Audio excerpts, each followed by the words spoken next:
गोड्डा के मेला मैदान में आयोजित इस चुनावी सभा में उपस्थित माननीय प्रियंका गांधी जी, प्रदेश कांग्रेस प्रभारी गुलाम अहमद मीर जी, प्रदेश कांग्रेस अध्यक्ष राजेश ठाकुर जी, माननीय विधायक सह गोड्डा लोकसभा के प्रत्याशी प्रदीप यादव जी, माननीय मंत्री बादल पत्रलेख जी, माननीय विधायक इरफान अंसारी जी, माननीय विधायक दीपिका पांडे जी, माननीय पूर्व विधायक संजय यादव जी, उनके हमारे सभी नेतागण, कार्यकर्तागण और सामने ये जन सैलाब, हमारी जनता, हमारे भगवान, आप सभी को मेरी तरफ से नमस्कार है, प्रणाम है, जोहार है, अस्सलाम वालेकुम है।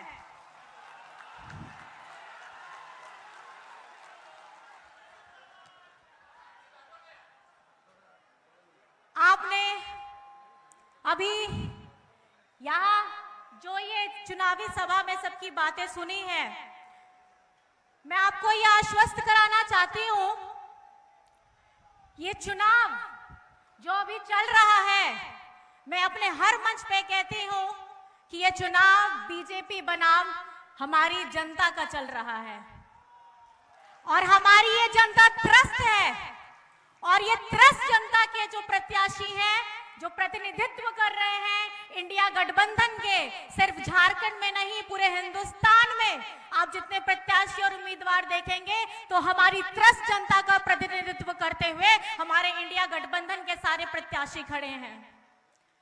आज आप लोग सबका भाषण सुनते हैं, सबकी बातें सुनते हैं, लेकिन सबकी बातों को सुनने से ज्यादा आपको इस बात पे महसूस करना होगा कि आपकी रोजमर्रा की जीवन क्या है, आपकी रोजमर्रा की तकलीफ क्या है, आप अपने घर में कितना पैसा बचा के लेके जाते हैं।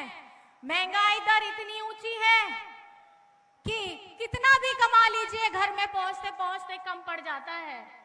एक ही घर से पुरुष भी हैं, महिलाएं भी हैं, सब अपना काम करते हैं, पूरी मेहनत के साथ काम करते हैं, लेकिन जितना आपको अपने हिस्से में आना चाहिए था वो आपके जेब में नहीं आता है। और ये जो चुनाव है, लोकसभा का चुनाव, ये 5 साल में सिर्फ एक बार आता है और हम इसे पूरे बढ़ चढ़ करके लोकतंत्र के पर्व के हिसाब से मनाते हैं, लेकिन 5 साल में आपके ऊपर क्या बीती है, ये हर एक इंसान, हर एक परिवार आपके ऊपर क्या गुजरी है, ये आपने सिर्फ महसूस किया है। लेकिन अब ये वक्त आ चुका है कि इंडिया गठबंधन जिस ताकत के साथ, जिस हौसले के साथ और जिस नीतियों के साथ, जिस मुद्दे के साथ हम आगे बढ़ रहे हैं, मुझे पूरा यकीन है कि हमारी जनता हमारे साथ है। आज बाबा डॉक्टर भीमराव अंबेडकर जी का संविधान खतरे में है, हमारा लोकतंत्र खतरे में है और आपने ये देखा ही होगा, लोगों की बात सुनी भी होगी बीजेपी वालों की, ये तो कहते ही हैं कि हम आएंगे और आते ही हम संविधान बदल देंगे। संविधान बदल देंगे मतलब आरक्षण खत्म कर देंगे, आरक्षण खत्म कर देंगे मतलब हमारे जितने भी गरीब, गुरबा, आदिवासी, दलित, पिछड़ा और अल्पसंख्यक लोग हैं, जरूरतमंद लोग हैं, हमारे जितने अधिकार बाबा साहब ने हमको दिए हैं हिंदुस्तान में, ये उनको बदलने जा रहे हैं। अभी ये लोग ने इलेक्शन हुआ नहीं, पहले से अपना नया नारा, पहला चरण हुआ एक नारा, दूसरा चरण हुआ बीजेपी वालों का नारा बदल गया, तीसरा हुआ फिर बदल गया, चौथा हुआ फिर बदल गया, तो 7वां आते आते तक अब यही होगा कि अब बीजेपी अब आने नहीं वाली है और इसका अंदेशा उनको पहले ही हो चुका है और यही भयावह स्थिति को उन्होंने भांप लिया था, इसलिए आपके प्यारे मुख्यमंत्री हेमंत सोरेन जी को इन्होंने जेल में डालने का काम किया, वो भी चुनाव से ठीक पहले। ये वही हेमंत सोरेन है, ये वही हेमंत सोरेन है जिसने जब कोरोना हुआ था तो अपने मजदूर भाइयों को बाहर से लाने का काम किया था, जब केंद्र सरकार की जिम्मेदारी थी कि लॉकडाउन जगह पे पहुंच जाए, उनके लिए सुविधाएं उपलब्ध कराए, लेकिन इन्होंने नहीं किया। बड़ी बड़ी इमारतें आप देखते हैं, बड़े बड़े भवन देखते हैं, कौन बनाता है इसे? सुंदर सुंदर आपको सड़कें नजर आती हैं, हाईवे देखते हैं, कौन बनाता है इन्हें?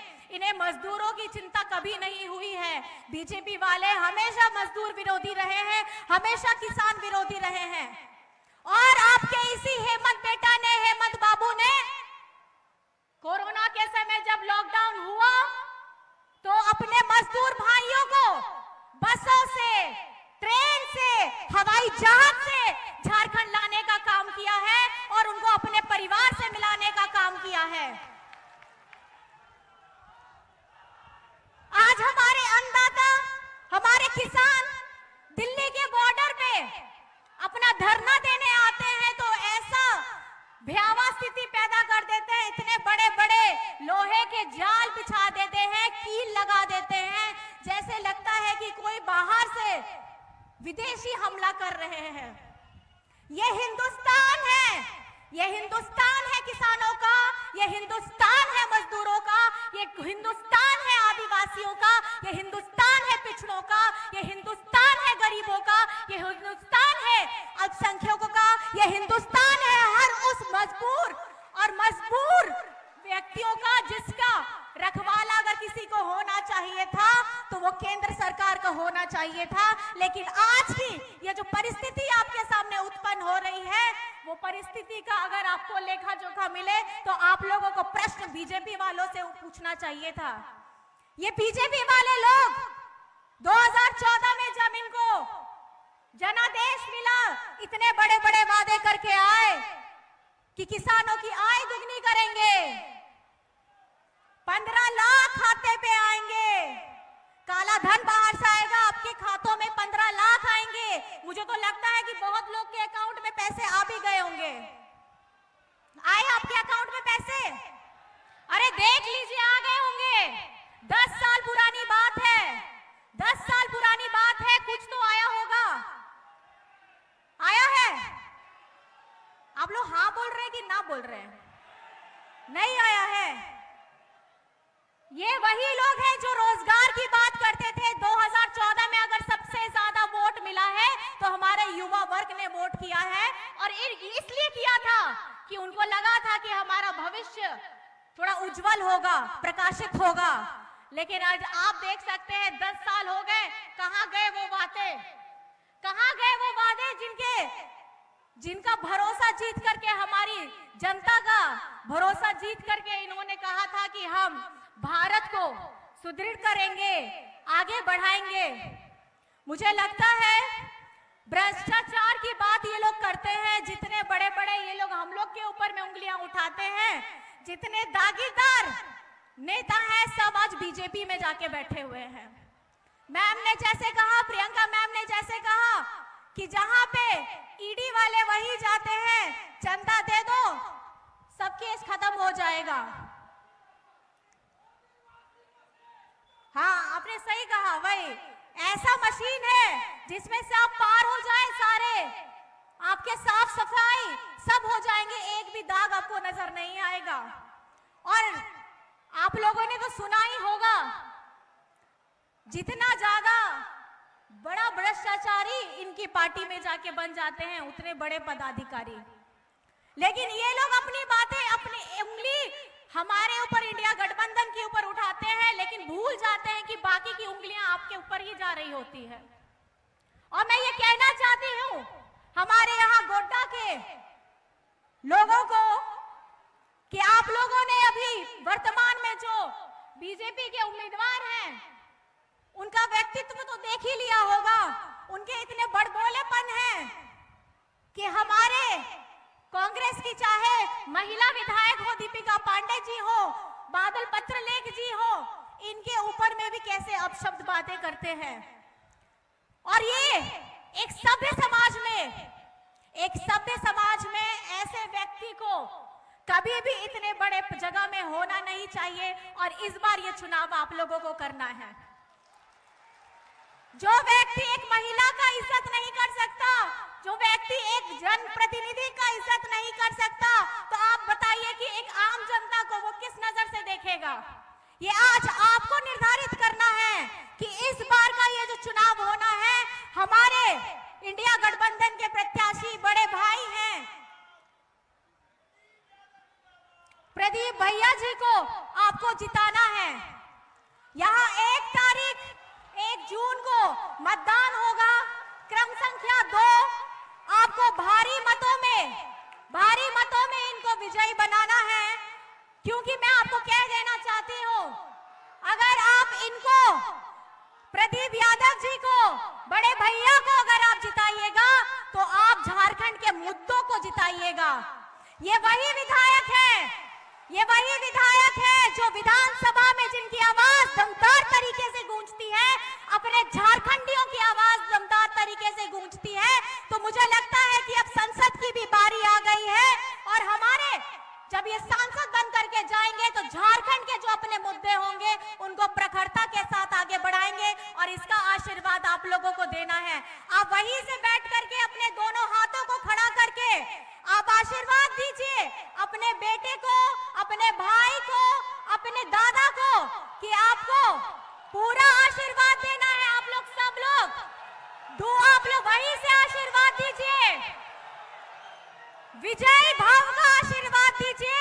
ये विजयी भाव आप प्रदीप जी को करिएगा, ये विजयी भाव आप हेमंत जी को करिएगा, ये विजयी भाव आप दिशम गुरु शिबू सोरेन जी को करिएगा, ये विजयी भाव आप इंडिया गठबंधन को करिएगा।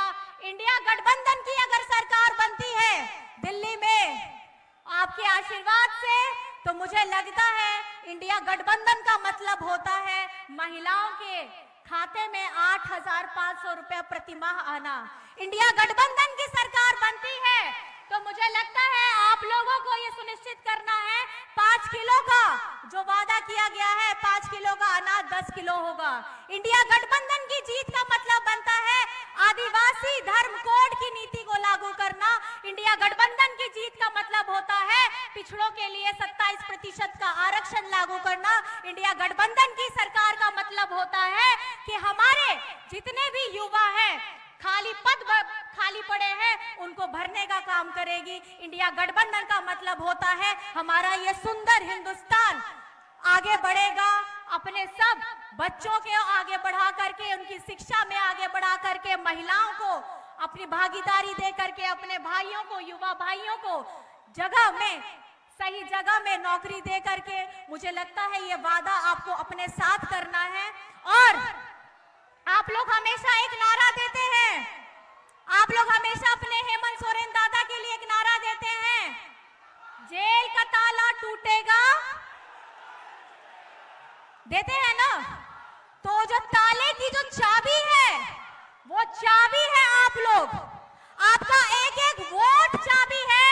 क्योंकि अगर इंडिया गठबंधन की सरकार दिल्ली में 4 जून के बाद आ रही है तो आपके हेमंत सोरेन भी बाहर आ रहे हैं और ये निश्चित हो चुका है। अगर आपको अपने दादा से, अपने हेमंत बाबू से, अपने प्रिय मुख्यमंत्री, पूर्व प्रिय मुख्यमंत्री हेमंत सोरेन जी से अगर प्यार है, मोहब्बत है, तो आप अपने हमारे इंडिया गठबंधन के प्रत्याशी को वोट करिएगा और प्रचंड मात्रा में वोट करिएगा। चाहे धूप कितनी कड़ी क्यों ना हो, आपको प्रचंड मात्रा में वोट करना है। करिएगा कि नहीं करिएगा? तो मैं आपसे कुछ सवाल पूछूंगी, आप मुझे जवाब दीजिएगा। मतदान की तारीख कौन सी? कौन सी तारीख? कौन सी तारीख? कौन सी तारीख? और आपका छाप क्या है? दिखाइए। कौन सा छाप? कौन सा छाप? कौन सा छाप? क्रम संख्या, क्रम संख्या, क्रम संख्या, क्रम संख्या।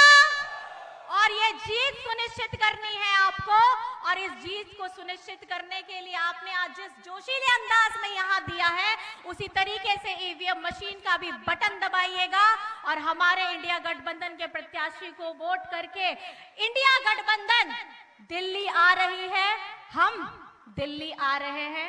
आप सभी को मेरी तरफ से बहुत बहुत धन्यवाद है, आभार है। इतनी गर्मी में भी आए, ये टेंट भी छोटा पड़ गया है, बहुत लोग बाहर भी खड़े हैं, वहां गाड़ी के ऊपर में भी खड़े हैं, और अगर आप थोड़ा सा देख पाएंगे तो हिंदुस्तान का झंडा भी आपको नजर आएगा। पीछे मुड़ के देख लीजिए और सलाम करिए इस हिंदुस्तान के झंडे को, क्योंकि ये हिंदुस्तान हमारा है। ये हिंदुस्तान के गरीब, गुरबा, मजदूर, किसान, पिछड़ा, आदिवासी, दलित, अल्पसंख्यक, जरूरतमंद का हिंदुस्तान है।